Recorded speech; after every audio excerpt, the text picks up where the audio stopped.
All right, welcome back. Episode number 147, Mastering Modern Selling. Tom Burton here with Carson Heady and Brandon.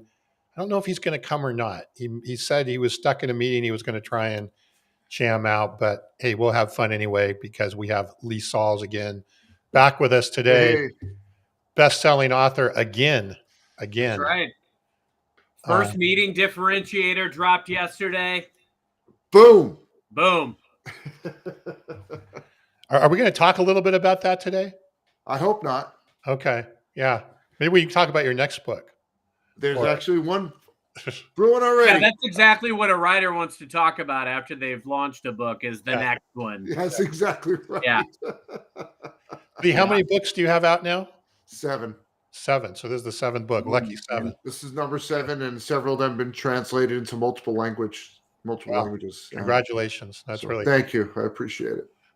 I'm actually really excited to talk today about the new book, not your next one, but the new one.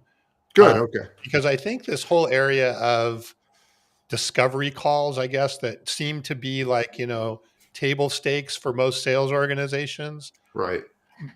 I think they're the most, and I even look at my own company, I think they're the ones that are the most underutilized and misunderstood, and just a lot of room, that in the demo, and if you're in the software environment. Right. But so I'm very interested. I haven't read the book yet, but I'm looking forward to getting it. I'm really looking forward to today's conversation. I am as well. Thank you. So, all right. Well, hey, as always, we're sponsored by Fist Bump, and let's give Brandon a fist bump since he's not here. We have a new producer today from Fist Bump who's helping us out and doing a great job. So thanks to Fist Bump, and she's a hoot, by the way. Yeah, and she's a smart ass like the rest of us. So it seems to be fits in perfectly. Right, fits in well. Lee, is this your third time on the show? Second or third time? I think it's the third. Yeah. Yeah. Okay. So we got to do 2 more, and when we do that, I expect my 5 timers jacket. You see it on Saturday Night Live. Yeah. So start getting that in the works, because when I get here for my 5th, I expect that jacket. All right. I like that. It's good to have goals. It is. And dreams. Mm-hmm. So, hey, before we get into the details, Lee, again, remind everybody who you are, your background, what you do, and then we'll kind of jump into some of the key parts. Sure.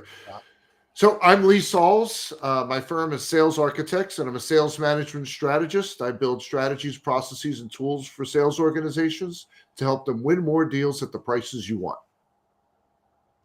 My trilogy, if you will, and my specialty is differentiating what and how you sell. So I have a book titled Sales Differentiation, Sell Different, and the new one, The First Meeting Differentiator.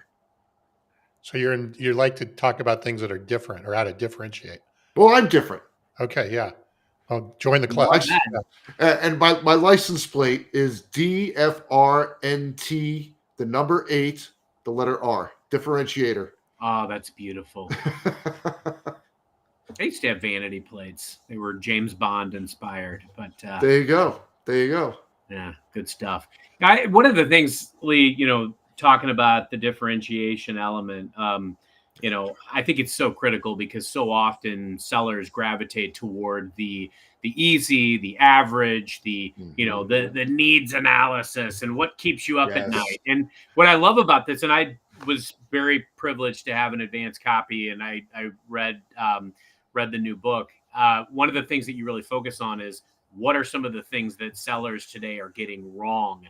And, Tom, you capitalized on this early, like that first meeting is mission critical. I mean, it's like that first date. You obviously want to show up as the best version of yourself. That's right. And if you play your cards right, you're going to walk out of there with 3, 4, 5, 10 net new opportunities.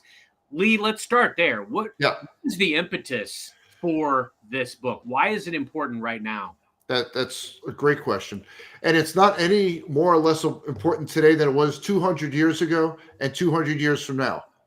What's interesting is if you go on Amazon and you look for a book on prospecting, how to get a meeting, there's thousands of them. Say, okay, I got the meeting. I need a book that helps me with that strategy. And it doesn't tell you how to get the meeting. It doesn't tell you what to do after the meeting. It's not about demos. It's just a construct of that meeting. There wasn't one, believe it or not. And I can't tell you how many friends in the sales world have said, I don't know why I didn't do that.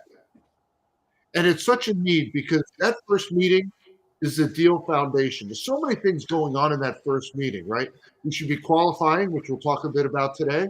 We're acquiring information, we're sharing information, we're differentiating ourselves, we're arousing emotion. We'll talk a bit about that as well, because emotion is the deal energizer. If we're not arousing emotion during that meeting, now we know why our deals fizzle out. Boy, I had a great meeting, and it was really interesting, and poof, nothing ever happened. And it comes back to what happened in that first meeting. Hey, Lee, from a customer perspective, and maybe this is covered in the book, what do you believe that the customer or the prospect, obviously in this case, is expecting, or maybe not even expecting, but wanting on that first meeting? What would they like to have from their vantage point? Let me tell you what they don't want. They don't want a discovery meeting. I'm shocked. Yes. Chapter 1 of the book, discovery meetings must die. Okay, I agree. And here's why.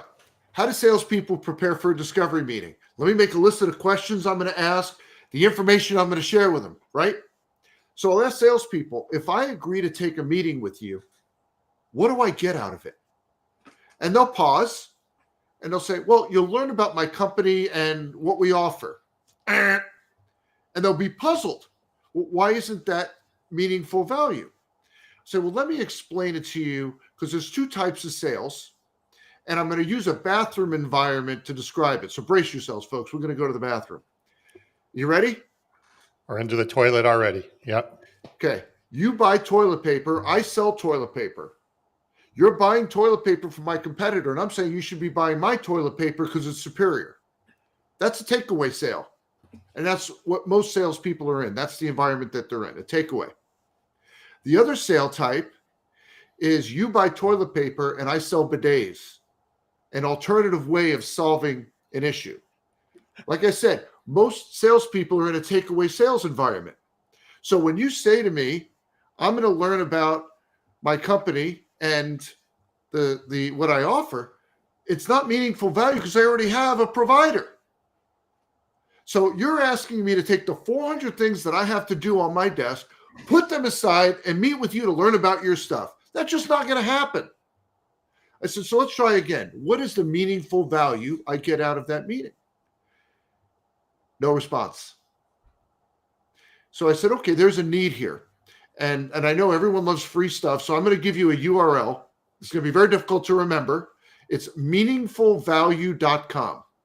It's an excerpt from the book, but it's 10 tips on how to provide meaningful value during a first meeting. If I'm going to take a meeting with you, I have to come away wiser. I have to learn something that's going to help me either in my role or it's going to help my business. And so the mindset of discovery doesn't work. What we should have should be borrowed from the medical community. If you think about the times when you've gone to the doctor, you go for two reasons: to become wiser about your circumstances and to understand potential remedies. You sure wouldn't go if you thought you were a science experiment, right? You're going to go to the doctor. They're going to do all this testing, ask you all these questions, but it's all for them. Well, that's what a discovery meeting is. No one wants a discovery meeting. Now, the medical community doesn't call that discovery. They call it a consultation. I'm not going to say I coined the expression. It's been around forever. But I've embraced this concept of a consultation to replace discovery. And if you embrace consultation, you recognize there needs to be meaningful value for the person that you're meeting with as well. Share with me information that's going to help me in my role, that's going to help my business. That's a meeting I'd like to have. And then once you define that meaningful value, you fold it into your prospecting messaging. By the way, Carson, when we get together, I'll share with you a best practice that manufacturing executives are taking advantage of to creatively reduce costs. Oh, I'm going to learn something when I meet with Lee. I'll take that meeting. I love it. And I love your analogies. I would say this rings so true. I will tell you that in my entire experience in the last 11 years in technology, Mhm. I've taken a very differentiated approach, and it has yielded results because of what you just said, Lee.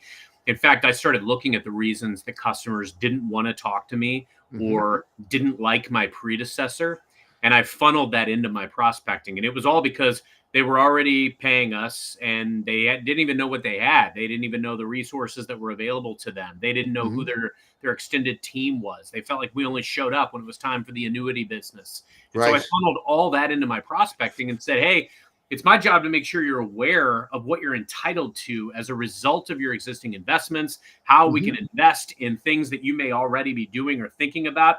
Bam, I got the meetings left and right. And by the time Mhm. you get there, the conversation is already valuable to them because they're able to put that name with the face, and you're telling them about things that they would want to know. But guess Right. what? Once you've earned the right to be in there, these meetings have so much potential to turn into so much more. I'd Yes. love to spend another moment on this, Lee, because I think Sure. this is, I want every seller, and I challenge every seller out there to really be thinking about what has been your stumbling block in getting the meeting and proving out the value. But Lee, as we are sellers today, Mhm. how can we best prepare for that meeting? Yes, that's a great point. Study after study keeps coming back with the same answer: personalization. That when you're prospecting, if you're sending generic emails, if you're leaving generic voicemails, or heaven forbid you get someone live, it's a generic conversation. Your first meeting is generic. You will not be selling anything in 2025. It's just not going to happen.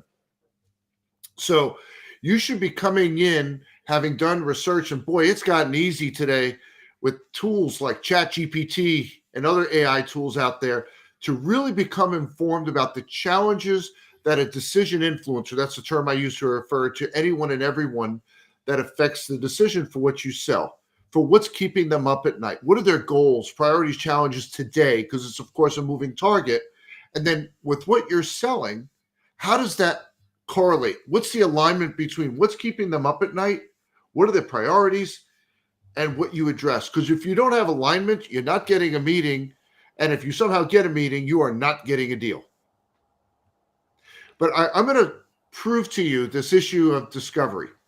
We work so hard to get that meeting, right? Prospecting is really hard. It's daunting. And then we get the meeting, we show up, got Sunday best on, looking all good. Yes, if you can read it, the first meeting differentiator.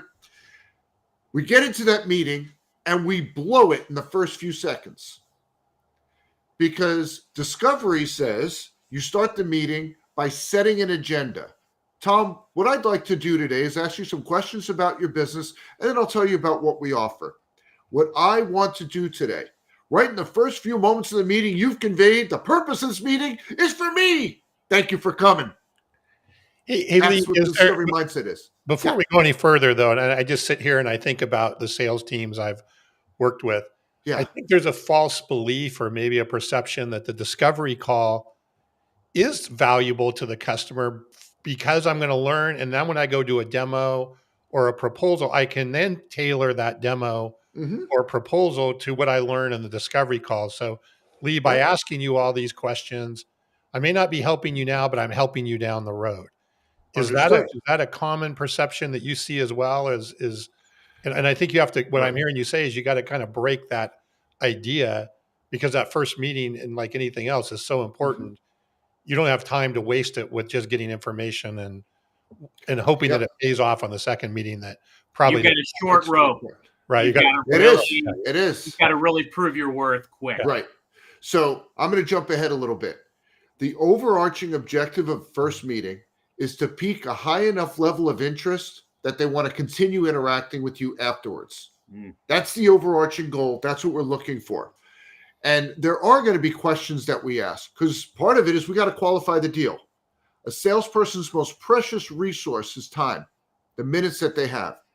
And top salespeople are so careful in where they invest that time. I have this conversation all the time with salespeople, a post-mortem on a deal, long sales cycle. And they'll say, yeah, this is a deal that we lost. And they'll take me through it. I said, oh, you didn't lose the deal. They said, well, we didn't win it. I agree with you. You didn't win it. But as we've talked it through, they were never in the game. They were never a consideration, Yeah. and some better questioning in the first 15 minutes of that meeting, that first meeting, they would have known that. And it happens all the time. And what causes that to happen is there's a tool that salespeople have been given called an ideal client profile. And it's the worst thing you can ever give to a salesperson. I'm pausing because you're probably going, this guy's nuts. I'll explain. An ideal client profile says if all the stars were to align, this is the kind of business we'd love to have. It's like a lottery ticket. It's a 1 in a gazillion chance that you're ever going to stumble across one of these opportunities. Look up the word ideal in the dictionary. It says only in the imagination. Sales is hard enough, and you're going to give me something that's only in my head. But what salespeople do need is a target client profile. And I'm not wordsmithing. It's a totally different tool, totally different concept. A target client profile says, this is who will perceive the most meaningful value in what we offer, which gives deals the greatest likelihood of coming to fruition. Qualifying is one of the most underappreciated skills with executives and with salespeople. And what we do is we say to salespeople, hey, you got to qualify the deal. Like, yep, of course, I got to qualify the deal. But we don't give them the tool to benchmark against. So this is a 12-component tool, and there's a chapter in the book that I lay out how to put this together. Now, if you're a salesperson, you can put this together yourself. If you're a sales leader listening to this, this is something you can put together for your team. And if you are going to do that, I'd have a session to do this collaboratively. But now you have a benchmark tool. And every step of your sales process is banging against this profile with the question of, do they perceive enough meaningful value for us to win the deal at the prices we want? That's what we're looking for there. In that targeted, would you call it targeted ideal client profile? Target client profile. Target ideal. No ideal. No idea. No idea. We're doing away with ideal. Ideal because that's only in our head. Okay. So targeted client type profile, TCP. TCP, target client profile. Yeah. Okay. So are you then incorporating in that not just the firmographic or the psychographic data or whatever, but really things that emotionally can move the needle and or will emotionally move the needle? Give us some ideas of some of the things that are included in that profile. Yeah. So I'll start at the very beginning. Size. It's like Goldilocks and the Three Bears. What's too big? What's too small? What's just right? Where if they're this size, they're going to perceive the most meaningful value. Now, I'm going to share with you that I mentioned 12 components. If what you sell, there isn't a size consideration, I'm not asking you to put size in there. But a lot of sales do. We go, yeah, this is too small. And so they're going to look at the price and say, yeah, this is ridiculous because we'd never get enough meaningful value out of it. Yep. And then if you get too big, they go, well, we could just do it ourselves at that price. So what's that right size for them to perceive the most meaningful value in what you offer? That's an example of one. Requirements is another one. And that's in an affirmative statement. The requirements that you want them to have, because if they have them, they're going to perceive the most meaningful value. For example, let's say you're a service provider and your specialty, your differentiator is providing services around the world. You want to hear that requirement that this has to be provided all around the globe. Because if it's only domestic, they're not going to perceive enough meaningful value to buy at the price that you want. Those are the kinds of things that are going into that profile. And so as you work on that, as you put that together, and it starts with your research. You asked me about that a few moments ago, Tom.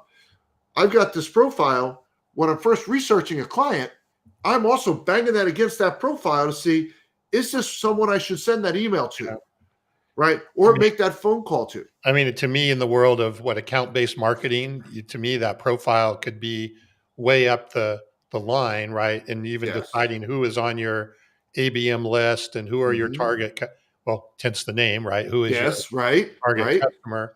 And so ideally, even from the marketing action, it's percolating all the way through, even to that point. Exactly.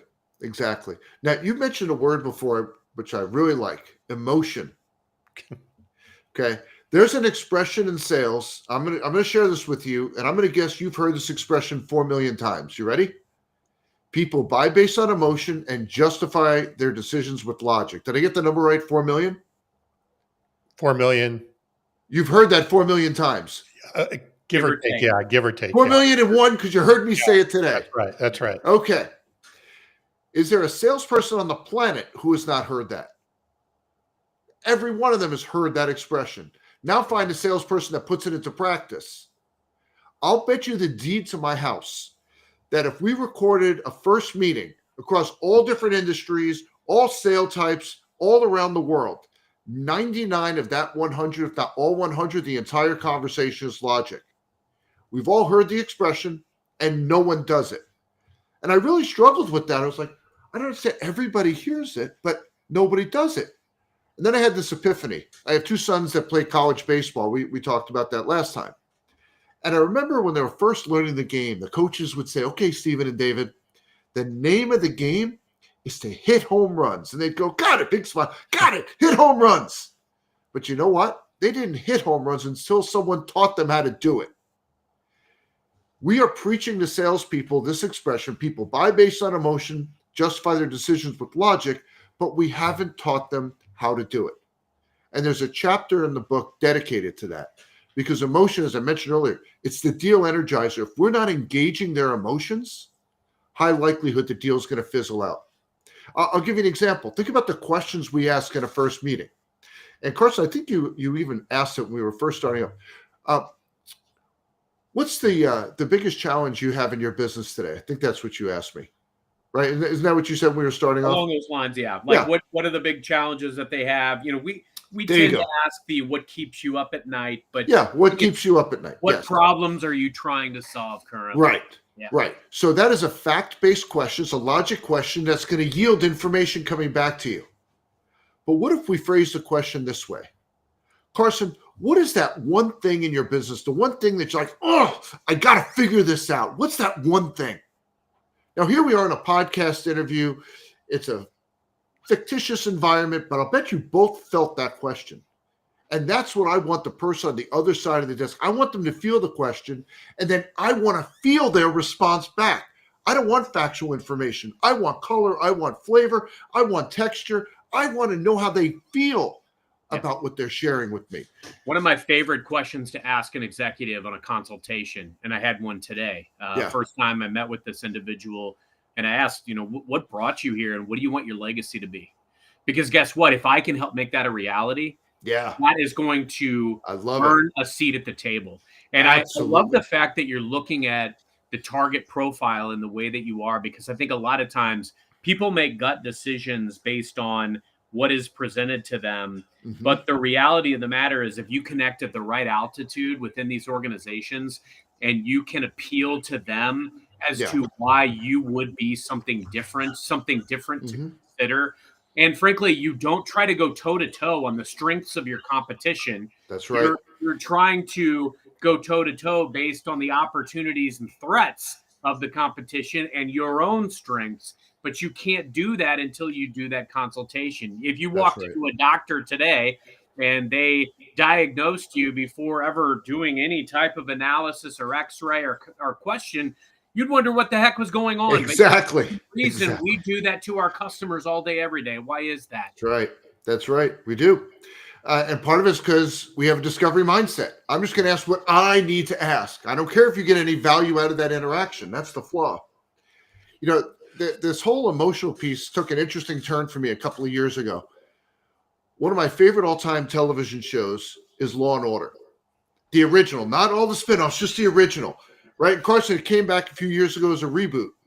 And there was an episode a couple of years ago where the prosecutor was trying a case. He said, I got all the evidence, slam dunk conviction. But he noticed the jury wasn't with him. So he's really frustrated. So he goes to the district attorney, he takes him through the case, and the district attorney said, the problem with your case is it's all fact, no heart, and the jury isn't buying it. All logic, no emotion, and the jury isn't buying it. So it's like, oh, wait a minute. So attorneys are using emotion to affect decision-making. Boy, wouldn't that be helpful for the sales community? Well, Law and Order says rip from the headlines, right? But I still can't use that as a legitimate source for the book. So I interviewed a judge, a prosecutor, a litigator, and a trainer of litigators in how they use emotion to affect jury decisions. And the conversations were fascinating, and I detail it in the book.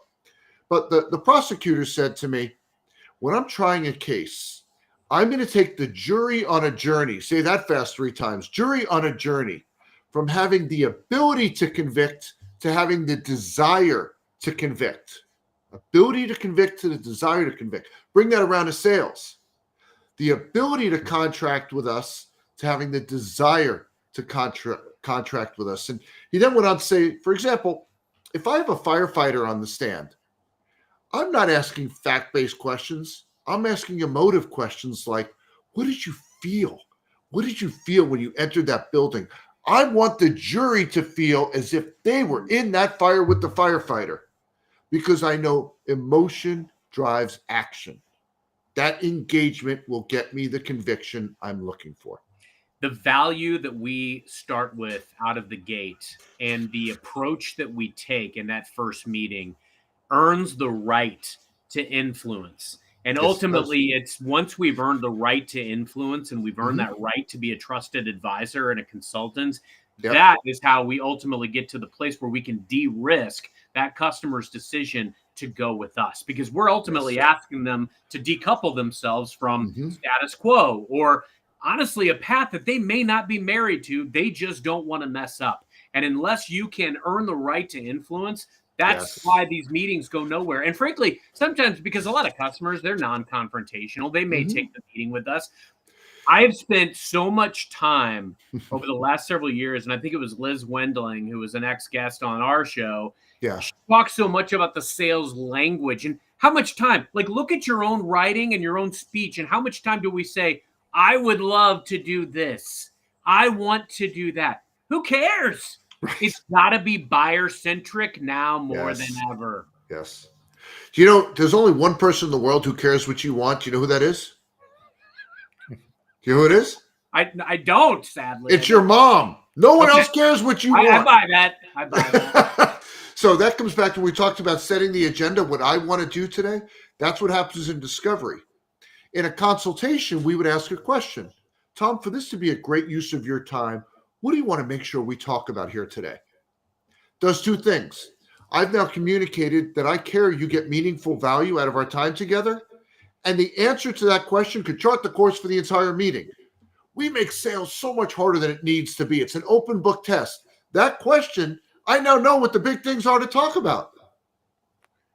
So I'm going to connect the dots here a little bit, because what you said earlier, right? The goal of the first meeting is to create enough interest where they want to continue to have a second meeting or a third meeting. That's or right. whatever they want to, or as you said earlier, Carson, a second date, right? I want to go have a second date that's there. That's right. And I think, Carson, you brought up a really good point. On that second date, you want to now have a position with that prospect of at least an inkling of being that trusted advisor, right? You've earned maybe a step of that along the way for that second meeting. But then, so in order to get that interest that you're creating, right, to have the second meeting, Lee, what I'm hearing you say is emotion has to be, and when you use the word interest, there's inherently at least some dose of emotion in that, right? When I'm interested in something that's not entirely logical, there's a emotional drive. There's an emotional thing that want to lean into it a little bit more. Yes. So I have to incorporate into that interest at least a dose of emotion. Yes. It can't be 100% logic. Correct. Then if I go, what I'm hearing you say, if I go one step further back, how do I create that emotion is just intelligently rephrasing the questions that you ask and how you ask them. So you may be getting to the same place if you were just adding a logical set of questions, but by restructuring the questions, you can get your answers, but at the same time create some emotion, which then fuels that interest. Am I hearing that correctly? You're doing great. You're doing great, Tom. Okay. And I haven't even read the book yet. So we'll take it a step further. Tom, we can take the training wheels off. You're ready to go. I'm ready to go do a meeting. I do have a meeting right after this call. Perfect. So, what you should do is feed the transcript from this to the ChatGPT and ask it to tell you what to ask your prospect. There you go. Have it just do the call for me. I need a Lee bot to give me my first meeting agenda. Right. Go create that for me. Okay, so let's keep going with this. As you guys probably remember from prior visits, I'm a sales contrarian. And one of the things that salespeople have been told is that you present features with benefits. That's what we need to be doing on first meetings, right? And there's a chapter in the book, the title is Features, Benefits, and Boredom. That's what you do. If I'm going to present features and benefits, you better bring a pillow, folks, because you're going to put them to sleep. See, here's what we're up against in a first meeting.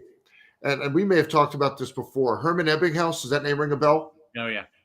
Okay, the forgetting curve, that people forget 50% of what they learn in 24 hours and remember less than 10% a week later. So there's another study or several other studies that talk about retention. Facts by themselves are not remembered, but when they're enveloped in stories, compelling stories, they're much more likely to be remembered. So we're up against that forgetting curve, and we say, how do we beat that curve? Well, one of the things we can do, rather than lecture on features and benefits, is that we share emotive stories that they feel something. So one of the things that's missing in a lot of sales organizations, they go, yeah, I love that concept of telling stories. Okay, how long have you been in business? 45 years. Great. So you brought in clients for the last 45 years. You hired me as a salesperson today. How do I learn those stories? Uh-oh. So one of my recommendations, and I talk about this in the book, is for sales leaders to develop a deal pursuit story portfolio, where you take those deal pursuits and you break them down in such a way that even though I wasn't with the company when this happened, I can learn it. I can deliver it inside the company so you can see that I know it. And that I can be sharing these stories in the field as if I was there 30 years ago when this client came to be.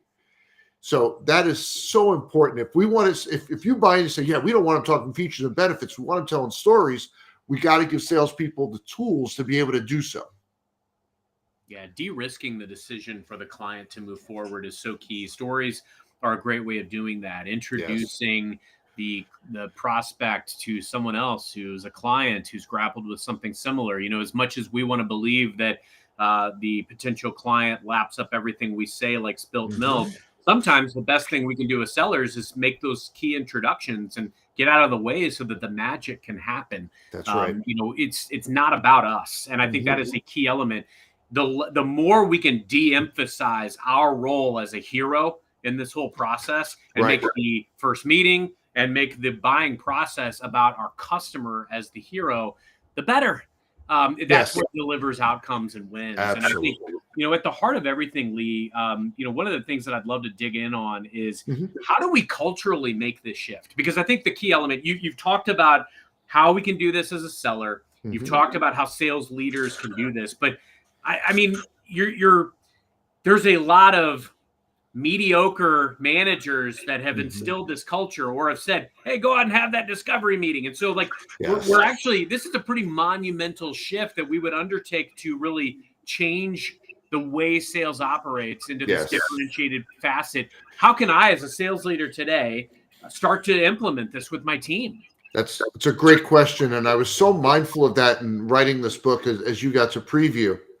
The book is designed as a guide to present this and introduce it into your organization.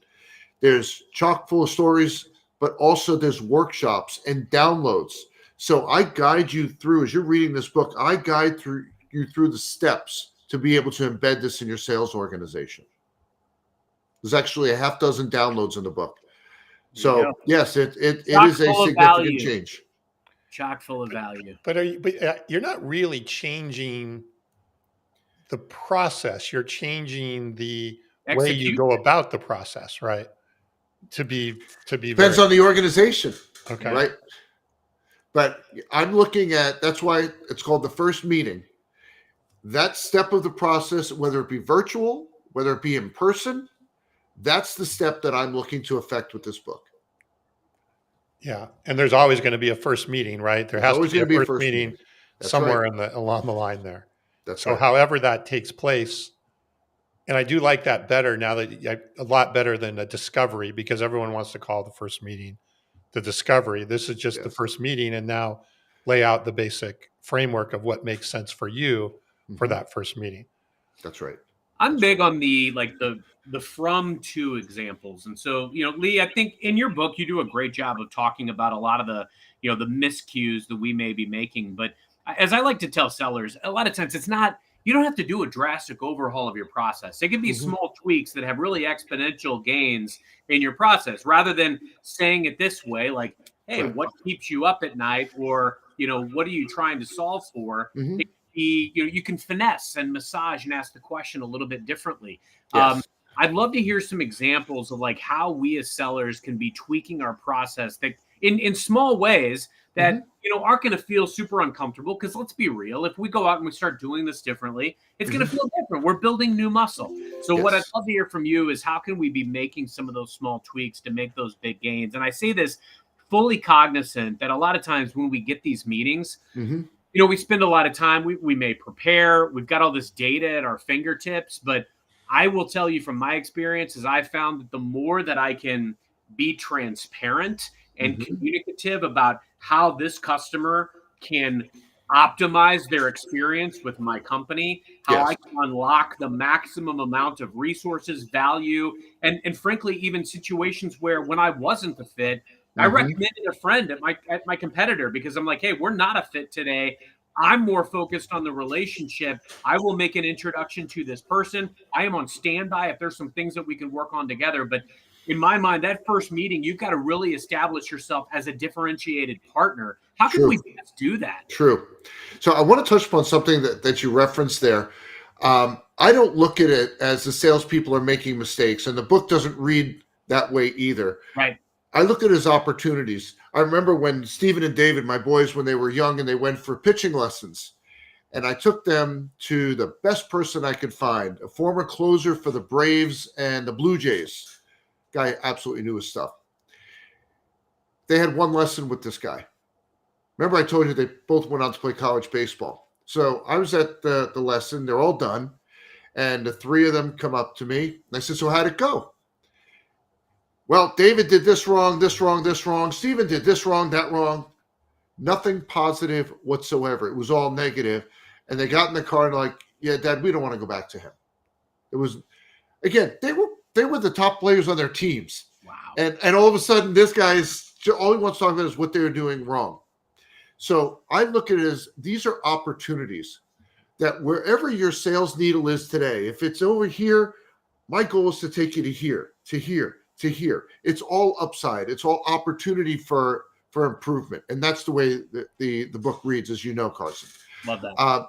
So what are some things that you say in the short term, what can I be doing? Well, let's start at the very beginning. Let's define that meaningful value. Let's find that meaningful value that they're going to get out of that first meeting with us. And once we've identified that, and we talked earlier about the opportunity of adding that into our prospecting messaging, we make that a core part of that first meeting. Because if we do that, that's one of the tenets that's going to get us that next meeting. When we look at the questions that we ask, and I did this exercise with a group this morning, make a list of all the questions that you are commonly asking today during a first meeting. And I'm going to guess all of them are logic type questions. Select from that list the ones that there is an opportunity and a necessity to turn into an emotive question.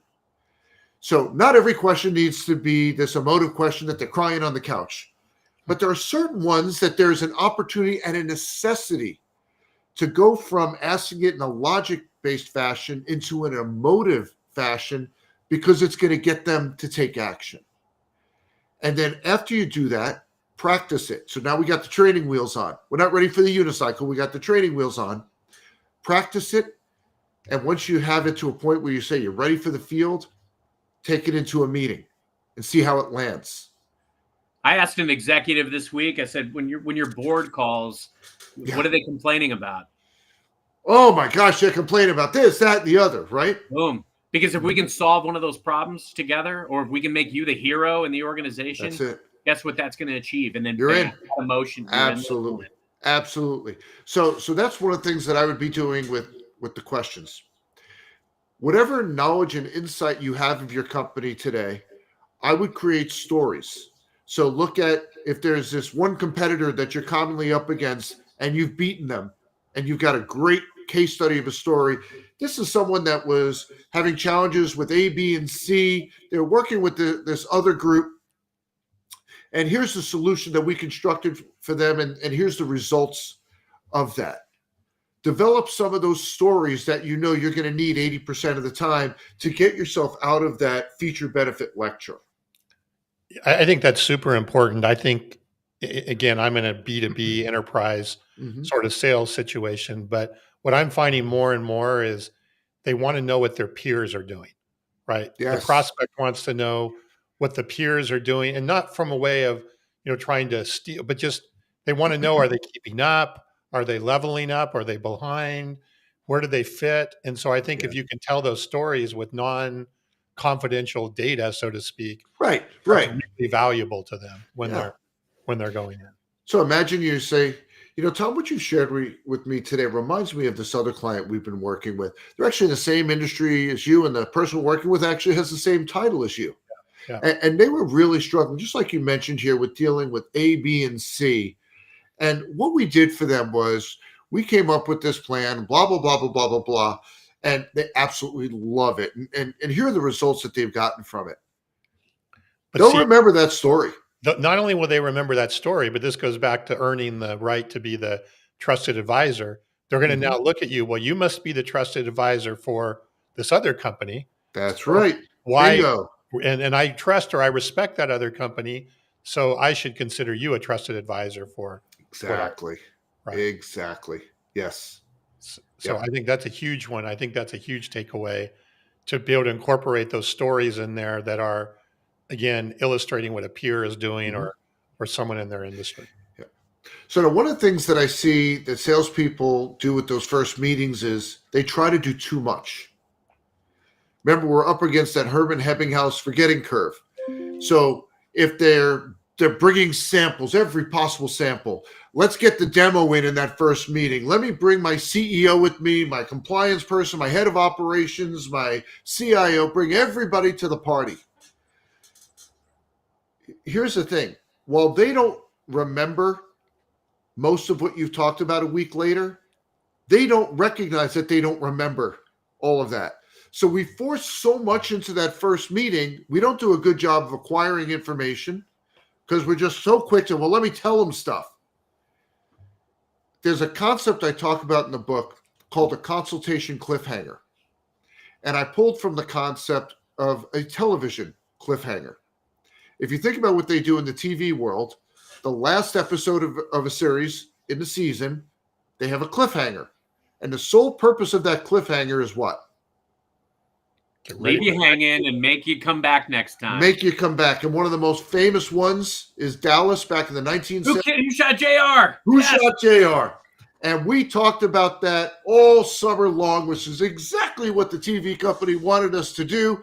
And we were eagerly there opening night to find out who did it. Right? Love it. With sales, when we look at this consultation cliffhanger, so often we're like, I'll get asked, how do I get them to meet with me again? And my question back is, why should they meet with you again?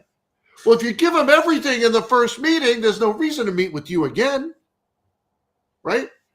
So we want to temper what we're accomplishing in that meeting. Remember the overarching goal, to peak a high enough level of interest that they want to continue interacting with you.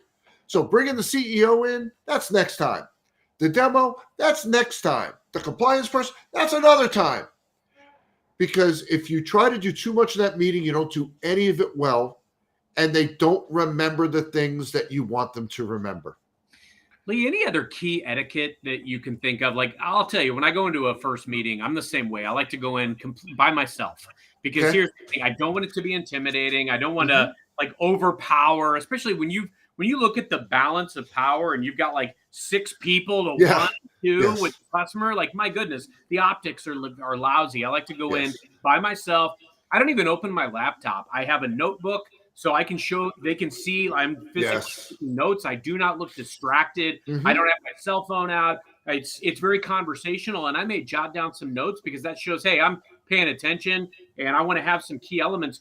But I'm also going through, and throughout the conversation, I'm peppering in those possible next date type things. Like, hey, you know Yes. what? This is an area where we could really lean in, and I'd love to introduce you to this person, that person, or I think this person on my team would be a great resource. Or we did this recently with another customer. That might be a good introduction for you. Yes. Jotting those things down, and then some of the power is going to also come in the recap. Like when I send that follow-up email and maybe I loop in some members of my team, like I think that's how you give the highest probability of a second date. How can what are some of your like first meeting etiquette tips that you've got? Yeah, so you just hit upon one of the things that sets me off. When I go to a restaurant and waiters or waitresses don't take notes of your order, and then they screw it up. It's like, you're not going to score any points with me because you memorized it. I want my meal right. But there's something when we are in a meeting, taking notes communicates that what they're saying is important. And I do the same thing when I talk with prospects. I mean, I can record my Zooms. That's easy enough to do. But what I always say is, you're probably going to hear some plinking in the background because I'm going to be taking some notes based on what you're saying. Yeah. What they're saying is important, and I want to remember it, and that matters. So that's one important piece. The other thing is, if you, again, we talked a lot about a doctor environment. If you want to make somebody really uncomfortable, start taking notes, but don't ask permission to do so. Right? When you're in a doctor's office and they're doing something and you see them taking notes and you can't see what they're writing, you're, God, what are they writing down? Am I dying here? What's going on? So one of the things that I like to do is, if you don't mind, I know we're going to be covering a lot of ground here today. I don't want to forget anything. Do you mind if I take notes? Of course, no one's going to say you can't do that.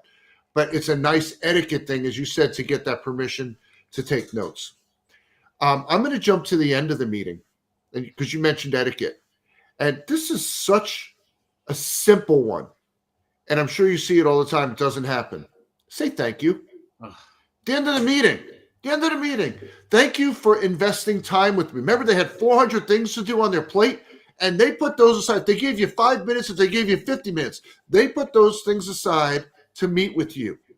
So thank them for investing time with you. And then you're going to give them the meaningful value question. See if we hit the mark. Let's say you think the meeting went well. So, Tom, how did we do today? I want to hear them say some variation of, this was time well spent. I'm so glad we got together today. That tells me I've hit the mark for providing meaningful value during that meeting. And then the last piece, and this takes discipline. And even to this day, it takes discipline with me, and it's for everyone. So let's say this meeting's winding down, everything went great. How often do we say, you know what, Carson, I'll ping you next week and we'll schedule a time to get together again? No, we got them right there. We know their calendar is right here. Everybody has it. It's in their phone. So a great first meeting ends with two things: define next steps and a scheduled next interaction. Has to happen. I get asked all the time, Lee, what do you do about ghosting? What are your recommendations there? The one thing that I've found that works significantly well in eliminating ghosting is scheduling meetings and sending invites. Because if it's in their calendar, there's a high likelihood they're going to show up. If you don't schedule it, number one, you're going to extend your sales cycle, right? Because it's not call them next week. You may reach out next week, but you're going to connect with them in a month. And we already said the forgetting curve says less than 10% a week later. I don't even know what it says a month out. If you ever connect with them again, right, 0. So right then and there, that's one of the things I tell my clients. If you're struggling to do that, put a little Post-it on your computer to remind you. Next steps, scheduled interaction must happen. That reminds me of my old call center days. I literally had on my screen like the 4 questions that I had to nail while I had them on the phone. I love that. And then the last piece of that, and you touched upon it, Carson, is to say, By the way, I'm going to send you an email later today. The subject is going to be recap, where I'm going to summarize the key points that we talked about here today. And in the book, there's a chapter that lays out how to put together an effective recap email. That's another way that you defeat the forgetting curve, because you get to highlight those points that you want them to remember. It's incredible. I think AI is changing the game too from that vantage. That helps. That helps. My meetings, and I don't always record because I do want the customer, like if I have a remote conversation, I want them to feel very comfortable being candid, that there isn't a transcript. Yes. And that's God right. Gave me a few gifts. I can type really fast, so I'll take notes. I'll ask for permission and say, hey, I don't want to appear distracted. I am taking some notes here. But what's great is I can funnel those notes into my Copilot or my engine, and I can get those like, hey, write the recap for me. I right. can massage it. I mean, I'm saving an hour, but do it right away, because if every day you wait to send that recap, your momentum fizzles out. 100%. I would say same day as the meeting. Same day as the meeting. It's got to go out. And I want to amplify one thing. I've been sitting here thinking about this a lot, what you said earlier about, the forget syndrome or the forgetting curve. Right. Because I've noticed and I've watched, in coaching salespeople, if on a Zoom meeting like this, and let's say the prospect's there and they're just, fire hosing all this information. Mm-hmm. But most of the time the prospect is, like nodding their head, right? Because they're trying to be polite. Kind of like what I'm doing, yes. Yeah, like nodding their head, like, and so the sales rep thinks that they're getting all of this, right? They're duplicating all of this fire hose, and probably all of it isn't even like, it's all foreign. It's like a foreign language. So I think the more is less. I'm sorry, less is more is a very important point of that first meeting. Is really think about the quality of that meeting versus trying to put the quantity of the kitchen sink in there and go from there. I really think I think you had it right both ways. Which way? Less. More is less is also true in what you're saying. Yes. Yes, exactly. More is less and less is more, right? In that situation. And I think we all get the meeting and we want to cram everything we can into it. That's right. And then we get this, what we believe is positive reinforcement when they're nodding and all that stuff. And yet probably, as you said, not even 50% is retained. Probably the more you give them, the less it's going to be retained. Exactly.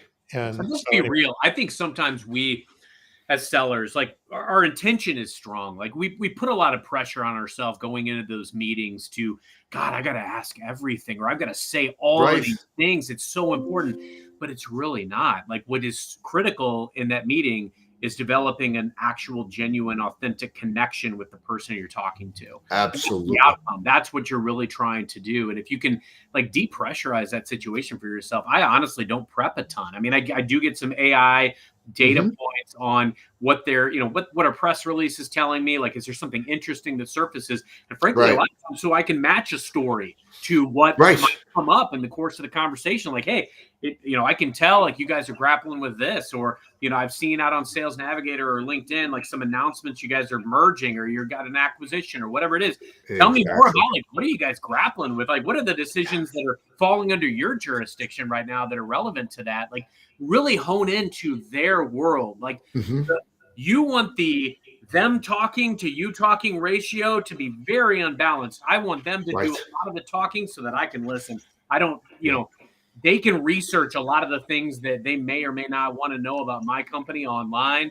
And I want to be able to go very specific and diagnose based on what I learn about them. And the concept that we talked about of asking emotive questions, when you say about how do we get them talking more, they're going to talk a lot more when emotion is aroused than if it's just a fact-based question. They're just going to give you basic information if that's what you ask for. Yes. Bingo. Hey, I want to make sure we have time to let everybody know where to get the book and everything. Is there any final, though? Do you mean this one, Tom? That book? The first? This one. The one that came out yesterday, yeah. Yes, the first meeting differentiator. Yes. Go ahead. Oh, go ahead, Lee. So the book is available anywhere and everywhere you like to buy books. Of course, Amazon.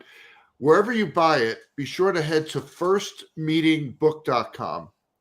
First of all, you can download the first chapter there, but when you do buy it, go to that website and sign up for the bonus. I'm going to be delivering 3 private master classes exclusively for those who purchase the book. I'm going to go there right now. There you go. Yeah. Awesome. And I assume Amazon, as you said, and all the usual places. And all the usual places have it. Yeah. Okay. Yep. All right. So as we wrap, is there anything that we should have covered that we didn't, that you think is super important or super relevant for that first meeting? I think we covered a lot of ground here over this hour. Yeah. And I think it gives everyone a good taste of the importance of revisiting how you handle that first meeting. Like I said, it's the deal foundation. It determines whether or not there's going to be a deal in the future. So like I said, it baffles me that there are thousands and thousands of books that tell you how to get a meeting, and there weren't any that say this is what to do when you get it. Yeah. Well, now there is. And Lee, now there is. You earned a second meeting with me. I appreciate we're going to that. get him back for number 4, and then we'll have to start worrying about that. That's right. I think I think Lee is now tied with Larry Levine and maybe Bryn Tillman for most appearances. Christie's, I think, has got the lead still. Christy. Well, she's kind of like a guest co-host, right? Yeah. Who's that? Christy Jones has been on a lot of episodes because she's been a guest co-host when she steps in when one of us are out. So she wins with an asterisk. Yeah. Hey, and I wanted to thank Carson. Unfortunately, I wanted to thank the people that commented today. We didn't really get to many of the comments. Stephanie, Dominique, Lee, everybody who commented, thank you. As Lee, as you said, thank you for taking your time to listen out of a valuable day. Normally we try and get to more comments, but we knew, Lee, you had so much to cover that we were trying to jam in. Thank you. So Thank you. Great stuff. And yeah, we'll definitely have you back as we start to apply the stuff and learn it. Awesome. Guys, thank you so much. I appreciate it. Thank you. Congratulations. Thank you.